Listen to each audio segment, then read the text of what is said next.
الانترنت ده عالم موازي حرفيا. انت ممكن تكون قاعد في اوضتك لابس بيجامه وبكوبايه شاي وتلاقي نفسك بتتفرج على مزاد شغال لبيع عضو بشري او جمجمه بني ادم او حتى حيوان مفترس. في ناس قررت تتحدى المنطق وتبيع حاجات ملهاش علاقه باي عقل او قانون، وحصلت كوارث بعدها. الغريب ان في شويه من الحاجات دي كانت بتتباع بشكل عادي جدا والناس بتشتري ومحدش مستغرب، بس بعد شويه الدنيا بدات تاخد شكل تاني. القوانين اتغيرت والمواقع اتقفلت وناس دخلت السجن.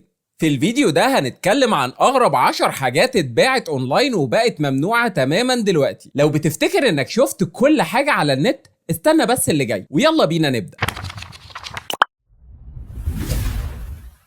الموضوع مش فيلم رعب، ده واقع حصل. في مواقع كانت بتعرض اعضاء بشريه للبيع زي القلوب والكلى والكبد كمان، واحيانا جماجم كامله، وكانوا بيقولوا انهم بيبيعوا الحاجات دي لاغراض طبيه او بحثيه. بس الحقيقه كانت اوحش بكتير. اللي بيشتري مش دايما دكاتره ولا طلبه طب، في ناس عندهم ميول غريبه او بيدوروا على التحف البشريه. ايوه في ناس كده. السلطات لما اكتشفت لقت ان في جرائم اختفاء وناس اتسجلوا كمفقودين وطلعت جثثهم متفرغه واتباعت. الموضوع قلب تحقيق دولي واتقفل ساعتها اكتر من 3 مواقع كبيره، واتقبض على ناس في امريكا والصين والمانيا. ومن ساعتها بقى في قانون واضح ممنوع بيع او شراء اي عضو بشري تحت اي ظرف، حتى لو لاغراض علميه، الا من خلال جهات مرخصه.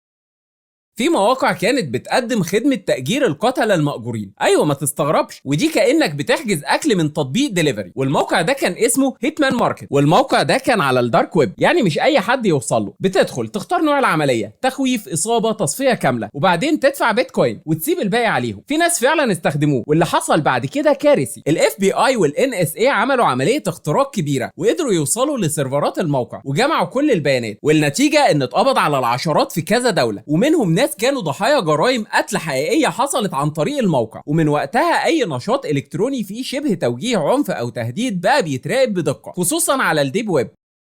عارف لما تلاقي اعلان كده بيقولك امتلك قطعة نادرة من التاريخ النووي، فتقول لنفسك دي لعبة ولا مجسم؟ المفاجأة ان بعض القطع دي كانت حقيقية. في مواقع كانت بتبيع قطع من رؤوس نووية قديمة او اجزاء من صواريخ تم تفكيكها. صح ممكن تكون غير مفعلة، بس مجرد وجود المواد دي في بيتك يعتبر جريمة في اغلب دول العالم. وفي حالات اتثبت فيها ان بعض القطع كان فيها بقايا اشعاعية خطيرة، والسلطات في امريكا وروسيا اتحركت بسرعة وبدأت مداهمات لبيوت ناس اشتروا القطع دي وتم مصادرتها فورا. ويا ترى مين اللي كان بيشتريها؟ اللي كان بيشتريها هواة تجميع او ناس بتحب الحاجات الغريبة، بس القانون ما كانش بيرحم، والناس دي اتحاكمت فعلا.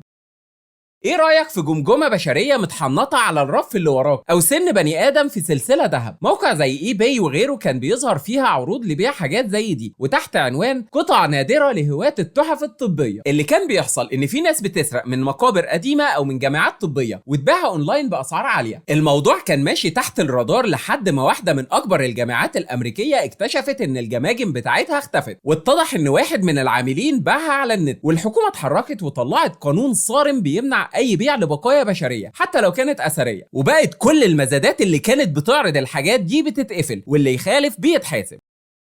الرايسين ده مش سم عادي، ده من اخطر السموم اللي عرفها الانسان. نقطة صغيرة منه ممكن تقتل بني ادم في ثواني، ومفيش ليه مضاد فعلي. في مواقع كانت بتبيعه على اساس انه مادة بحثية ويقولك للاستخدام العلمي فقط، بس الحقيقة ان في ناس استخدموه في محاولات اغتيال سياسيين وحتى في عمليات ارهابية. السلطات لما شافت الكلام ده دخلت بعنف، واللي كان بيتعامل في السم ده كان بيتحاكم بتهمة محاولة استخدام سلاح بيولوجي. دلوقتي اي مادة مصنفة كخطر بيولوجي ممنوع تبيعها أو تشتريها على الإنترنت حتى لو كنت دكتور أو باحث. كان في مواقع بتعمل لك هوية مزورة شكلها حقيقي 100%، بتدخل ترفع صورتك، تختار الجنسية وتدفع، وخلال أيام توصل لك بطاقة هوية أمريكية أو أوروبية أو حتى جواز سفر، وكل ده شكله رسمي جدا. في طلبة في أمريكا كانوا بيشتروا البطاقات دي علشان يدخلوا أماكن مخصصة للكبار أو يشتروا مشروبات ممنوعة تحت السن. بس المشكلة إن الموضوع اتطور، ناس استخدموها لفتح حسابات بنكية أو السفر أو حتى التهرب من العدالة. والإنتربول عمل حملة دولية بالتعاون مع أكتر من 15 دولة، واتقفلت المواقع واتقبض على كتير من المصنعين والمستخدمين. ودلوقتي بقت شركات التوصيل نفسها بتتأكد من البطاقة قبل التسليم علشان تتأكد انها مش مزورة. تخيل تدخل موقع تلاقي نمر صغير بيتباع ب 3000 دولار او تمساح رضيع ب 500. ده كان بيحصل فعلا. مواقع على الانترنت كانت بتسهل تجارة الحيوانات البرية والمهددة بالانقراض، واللي بيشتري الحاجات دي هم ناس بتحب التفاخر او عندهم شغف غريب بتربية الحيوانات الخطيرة. بس الكارثة ان الحيوانات دي كانت بتموت اثناء الشحن او بتسبب كوارث في البيوت، والحكومات الدولية اتدخلت وتم الاتفاق على قوانين جديدة تمنع التجارة دي نهائيا، وتأسست منظمات عالمية بتراقب اي شحنات فيها حيوانات. ودلوقتي اي موقع بيبيع حيوان بري مهدد بالانقراض بيتقفل فورا وصاحبه بيتسجن. ايه رايك لو قلت لك ما تيجي تشتري لك حته ارض على القمر؟ ده بجد. في مواقع كانت بتديك الفرصه تشتري قطعه ارض على سطح القمر، بيدوك شهاده ملكيه ورسم توضيحي للمكان ويقول لك مبروك عندك فدان على القمر. وناس كتير صدقت واشترت وكانوا فخورين انهم بقوا ملاك في الفضاء. بس لما وكالات الفضاء العالميه اتدخلت الموضوع اتفضح. الملكيه في الفضاء مش قانونيه اصلا. طبقا لمعاهده الفضاء الخارجي مفيش دوله ولا فرد يقدر يملك حاجه خارج كوكب الارض. والمواقع اللي كانت بتعمل كده اتقفلت واتقال انها نصب قانوني مغلف بأحلام كبيرة، والناس اللي اشترت مش معاهم بس غير الشهادة كذكرى مضحكة.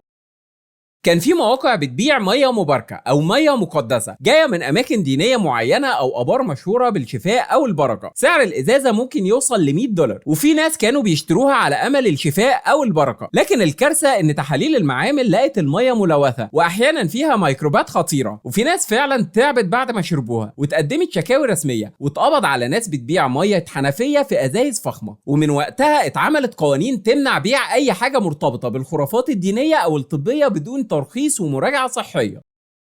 طب خد دي بقى، عمرك سمعت عن ارواح للبيع؟ ايوه، في ناس كانت بتبيع روحها على الانترنت. الموضوع بدأ كهزار، لكن فجأة بقى في ناس بتعرض نفسها للبيع حرفيا. تلاقي واحد يكتب لك ببيع روحي للشيطان مقابل كذا، او عايز ابيع روحي عشان اشوف المستقبل. وفي ناس صدقت واشترت فعلا، وكانوا بيعملوا طقوس غريبة ويصوروها. والسلطات بدأت تشوف ده كتشجيع على الانتحار او المعتقدات الشيطانية، خصوصا لما اطفال بدأوا يقلدوا الكلام ده. ودلوقتي اي اعلان من النوع ده بيتمسح فورا، واي موقع بيسمح بيه بيتقفل على طول او يتحظر.